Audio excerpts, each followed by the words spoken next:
welcome back to Medico Virally. In this session we are going to discuss about the drugs that act on kidney, mainly diuretics. I will just make very simple. We will not discuss very detailedly, but we will discuss only those points which are enough to crack the MCQs. We usually know this is a nephron and we have mainly four types. We have to concentrate on four parts of the nephron here. That is the proximal tubule and the loop of Henle, distal tubule and collecting duct. Only these four main parts of the nephron we have to concentrate because we have different drugs that act on each of these sites, and also we have another drug that can act at any of these sites. Okay, we will discuss on this. So before going into the discussion, we have to understand the main two words, diuresis and aquauritic. What is the difference? Yeah, the word diuresis itself tells it causes uresis or loss in the urine of two particles, di. So what does it cause? It causes the loss of sodium and water in the urine. It is known as diuresis. And what is aquauritic? Aquauritic itself tells you it causes only the loss of water. Okay, this is the main difference between the terms. And based on the site, we have classified these drugs into 5 divisions. The first division is the drugs which can act at any place, drugs that act on proximal tubule, loop of Henle, distal tubule and the collecting duct. Okay, let us come from the first, the drugs that can act at any place. They are the osmotic diuretics. We call them as osmotic diuretics. This includes the major drug mannitol. And where can we use this? The uses of the mannitol are, we can use in glaucoma, mostly in acute congestive glaucoma, cerebral edema, partial renal failure.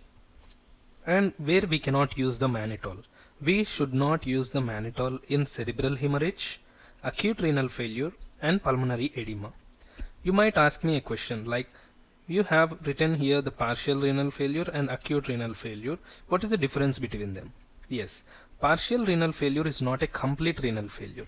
There is only some part of the kidney has been damaged.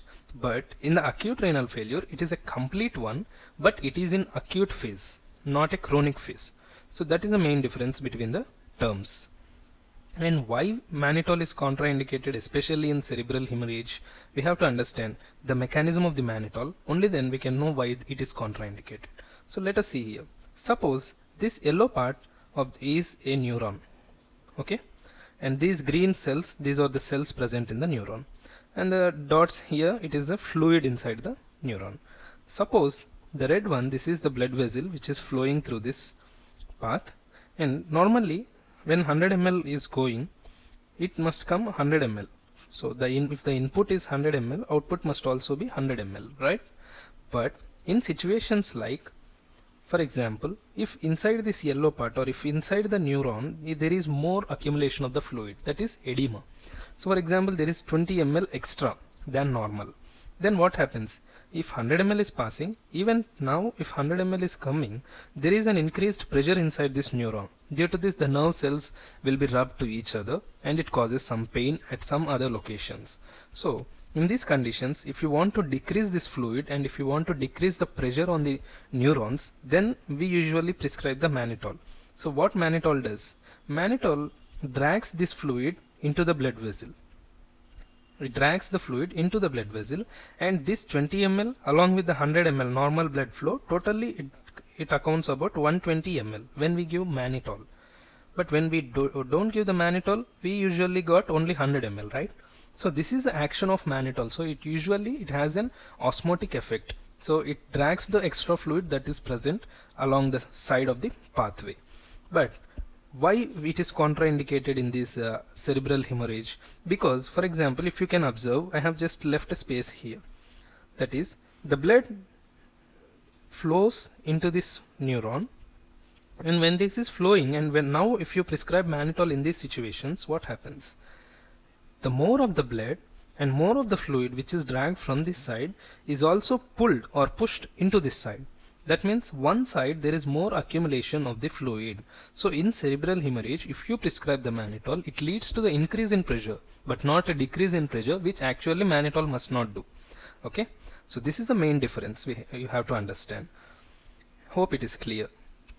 And the second one is about the proximal convoluted tubule. So the drugs which act at the proximal convoluted tubule are carbonic anhydrase inhibitors. You have to understand why we inhibit this enzyme. To understand this, let us know the mechanism. Suppose this is lumen and this is the proximal tubule cell. This is the blood vessel. Now usually what happens when the kidney or the nephron filters the waste materials, we get usually sodium is filtered and also bicarbonate is filtered. Now what happens? We have an antipode here, that is sodium and proton antipode. So when sodium goes into the proximal tubule cell, the protons come out. Normally the sodium and the bicarb comes and the proton reacts with the bicarb, and with the help of the carbonic anhydrase enzyme, it is carbonic acid is formed. With the help of the carbonic anhydrase enzyme, carbonic acid is formed. And again this carbonic acid, again with the same enzyme, it divides into carbon dioxide and water. So now what happens? The water goes and passes into the urine, and this carbon dioxide is again taken back into the proximal tubule cell. Now this carbon dioxide is reacted with the water that is present inside the cell.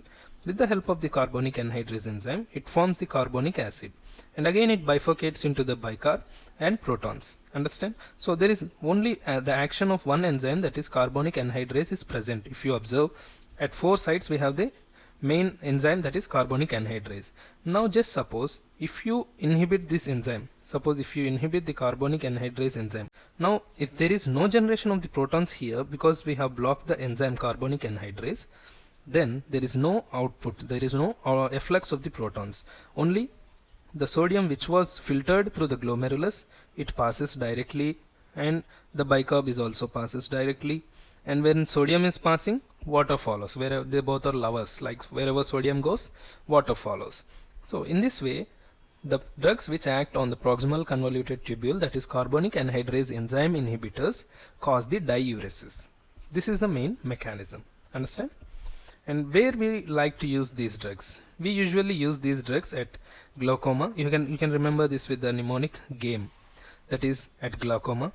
When you want to alkalize the urine, if the urine is acidic, then if you want to alkalize the urine, then we use these drugs for alkalization of the urine, and in mountain sickness and epilepsy. These are the uses of the carbonic anhydrase enzyme inhibitors. And what are the adverse effects? So if the urine is alkalized, there is no influx of the bicarb here. Even this will be inhibited, right? There is no generation of the bicarb. So if there is no influx of the bicarb into the blood, then the blood undergoes metabolic acidosis. Our body undergoes metabolic acidosis. And also this drug causes the trashing or efflux of the potassium. That leads to hypokalemia, paresthesia and renal stones. Why renal stones especially? Because the urine has become alkalized. So if the alkalization of the urine is present, there is more precipitation of the renal stones. Okay, so these are the main problems. And where it is contraindicated, this is mainly contraindicated in liver patients, that is liver diseased patients. This was all about the proximal convoluted tubule, the uses, the adverse effect and a contraindication. We have discussed the mechanism clearly, and we mainly have 3 types of drugs: acetazolamide, brinzolamide, dorzolamide. Zolamide is common here. The acetazolamide can be given per oral or IV, and brin and dorzolamide can be given as eye drops. Okay, and coming to the loop of Henle. The loop of Henle, especially these drugs act on the thick part of the ascending, like here they act at this part, thick ascending part. They are also known as high ceiling diuretics because this has the mechanism of blocking 3 influx ions, that is sodium, potassium and 2 chloride. Sodium, potassium, 2 chloride. This is also an MCQ. Like which pump is inhibited? Sodium, potassium, 2 chloride. The 3 drugs which come under the group are furosemide, that is furosemide usually, torsemide, bumetanide. These are the 3 drugs where we use, like in conditions of edema, or if you want to decrease the blood pressure very quickly, like in hypertensive emergencies, or in some situations like bromide and iodide poisoning, hypercalcemia. So why it is hypercalcemia? Because usually what happens, the sodium potassium 2 chloride will be sent into the cell, In the same way, even the calcium will be influxed. So now if this is stopped, if this is blocked, then the calcium cannot also come inside, and even the calcium will be trashed out into the urine. That is the reason when we have more calcium inside the blood, we usually need the calcium to be trashed into the urine. Okay. The both drugs have common side effects. They commonly decrease all the electrolytes and cause an electrolyte imbalance, that is sodium, potassium, magnesium and protons. But they increase the glucose, uric acid and lipids. And main important point you have to remember, loop loses calcium. So loop does not retain the calcium. That is why we use them in hypercalcemia conditions. But thiazides, they increase the calcium inside the blood. They do not cause the calcium to go out into the urine. So they do not flush the calcium into the urine. Okay, you have to remember. What is the reason? Because in some situations like in recurrent renal stones, which drug we will prefer? We usually prefer the thiazide group of drugs. Okay, because in thiazide group of drugs, more calcium is retained in the blood, but less calcium goes into the kidney. That is the reason when less calcium goes into the kidney, what happens? There is no precipitation of the renal stones, right? That is why when compared with the loop, we prefer the thiazide diuretics in the renal stones. As the loop trashes the calcium out, so more calcium is sent into the kidney, which leads to more precipitation. Okay, is the concept clear?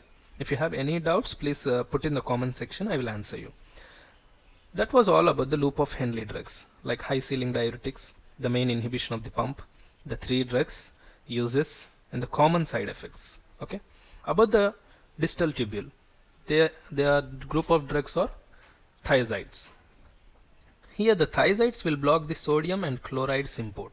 Okay, so they will block both the influx of the sodium and the chloride. So what happens when sodium is trashed out, water is also trashed out. So these are also diuretics. The main drugs we have, usually we divide the thiazides into 2. Like the main drugs is methiazide, polythiazide, chlorothiazide. You see here methiazide, the drug tells I am thiazide, I am thiazide. Okay, these are the main thiazides. And some drugs like thiazide like diuretics, we have indapamide, xipamide and cholthalidone. Even these also block the pump and act at the distal tubule as thiazides, and that is the reason we gave them thiazide like diuretics. Where are thiazides used? We already learnt in the hypertension videos, like mainly as they are very weak diuretics, long acting diuretics, we prefer them in hypertension.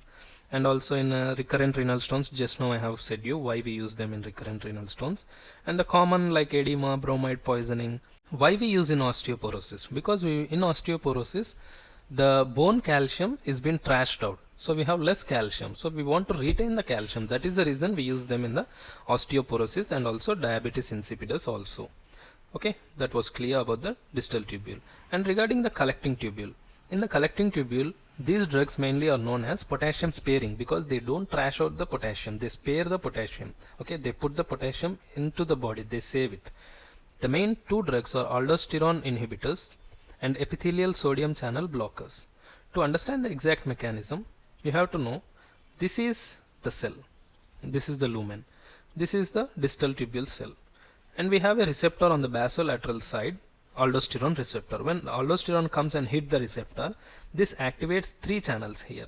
Okay, so when it activates the sodium channel, there will be influx of the sodium, and when it activates the potassium, it causes the efflux of the potassium and also the protons.